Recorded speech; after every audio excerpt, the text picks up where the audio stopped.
G'day and welcome to Bens Worx. On this week's episode, I'm going to take this chunk of timber, I'm going to add some resin, and I'm going to turn it into a fondue lamp.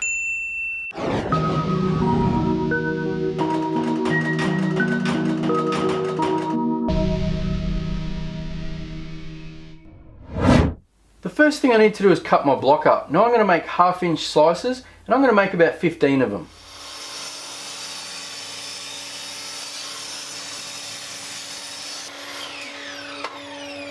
You can see here that this block is cut a bit thicker. It's about 2 inches. That's because I'll be putting a hole in the bottom of it to take the lamp. So I can get the light from the LEDs to shine all the way up the lamp, I'm going to drill a hole in the center of all these slices. That way some clear resin goes inside and hopefully it transfers the light all the way up the lamp.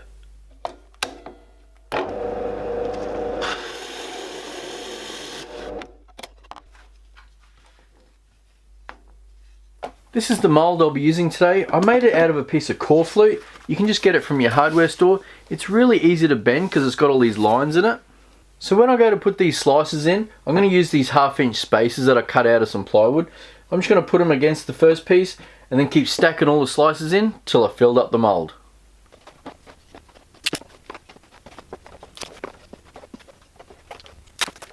So you can see all the slices in there with their nice even gap. So the next thing I need to do is pour the resin. Now, because this is quite a deep pour, I'm probably going to do it in maybe 4 or 5 separate pours. That way we don't get no thermal reaction and ruin it. For this pour, I'll be using art resin.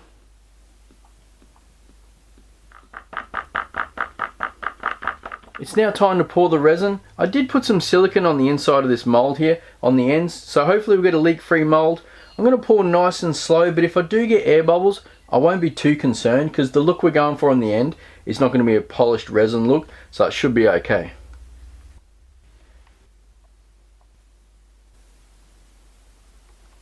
So that's the first pour finished. You can see here that we've got no leaks on our mold, which is really good. So what I'll do now is I'll turn the camera off and I'll bring you guys back when I'm doing the final pour. So I think we're down to the final pour. I've just got about 1/2 inch left to go. I did get a couple of bubbles on the inside, nothing too major. I'll probably turn them out on the lathe, so I'll go ahead and pour this last layer and then the blank will be finished.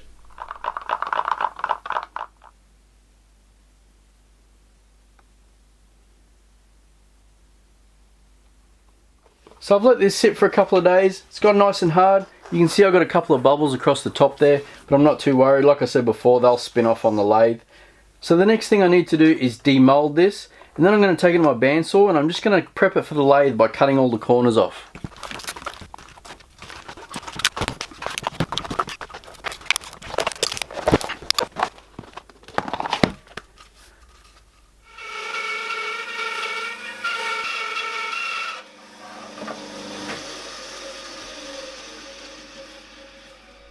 I'll be making this lamp using my brand new variable speed mini lathe from Hare Forbes.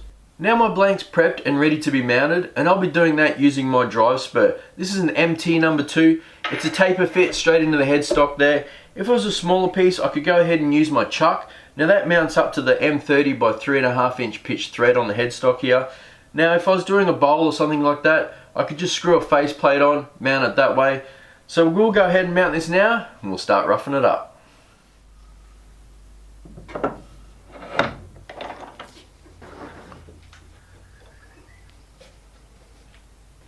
Now it's time to rough the blank into a cylinder. Now generally when roughing you want to do it at a lower speed, and this is where this machine comes in real handy with its variable speed controller.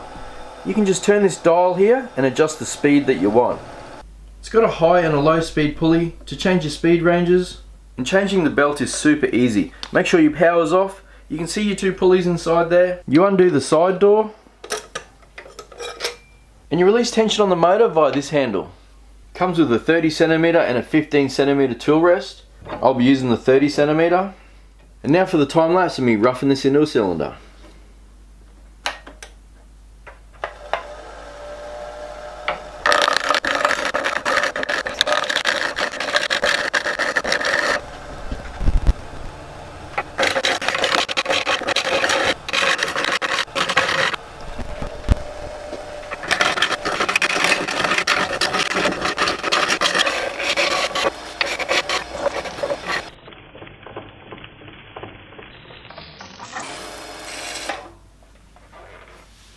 So I've now got that roughed up into a nice cylinder. The next thing I'll do is I'll go back to my pictures that I've drawn to see whereabouts I want to make all these cuts. That way we can start getting that fondue shape. We'll see how it looks. I drew myself a quick picture here just to use as a reference. I'm lucky enough to have all these slices to be able to use as a guide, so I'm just going to go along now, start shaping it up. I'm just going to turn the speed up a little bit now, get it close to say 1500.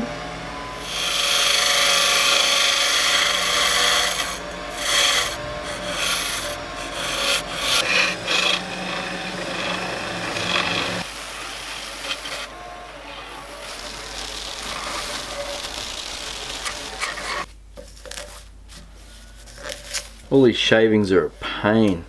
They gather up and then they start whacking your wrist. They do start to hurt after a while.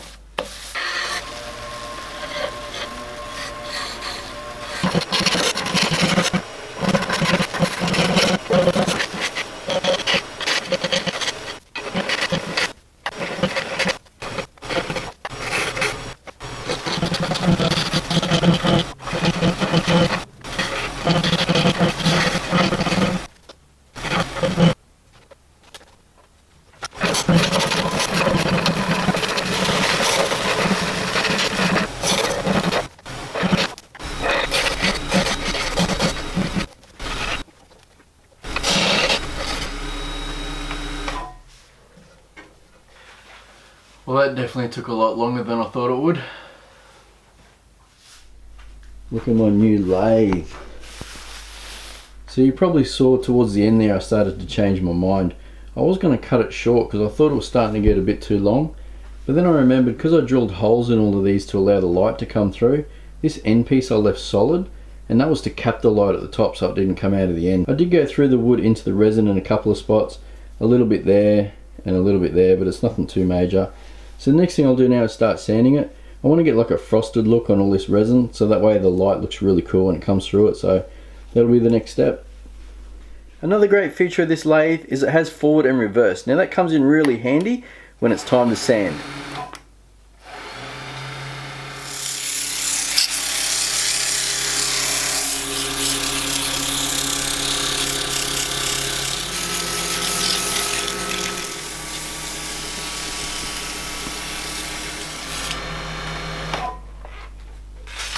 Another good feature of this lathe is it has a spindle index. You can see inside the lid here, there's 12 indexing positions. And if you come around to the back, you can see there's a locking pin. All you do is pull it out and move it around. That locks it in. Now all these indexes are 30 degrees apart. I've sanded this down to 400 and it hasn't quite got the look I was after. I really want that frosted look. So what I'm going to do is I'm going to get my sandblaster out and I'm going to sandblast all this resin. Hopefully that gives me the look I'm going for.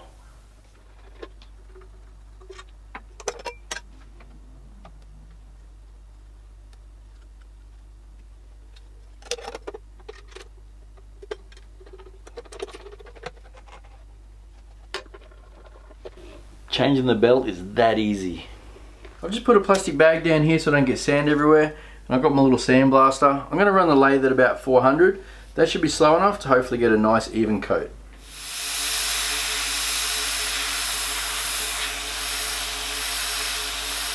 The LEDs I'll be using for this lamp is one of these submersible pool lights. It's got a little remote control here that you can turn it off and on, change all the colours around. Now this LED light is 70mm in diameter, so what I need to do is get my router. I'm going to route out the base of the lamp, that way I can put this inside.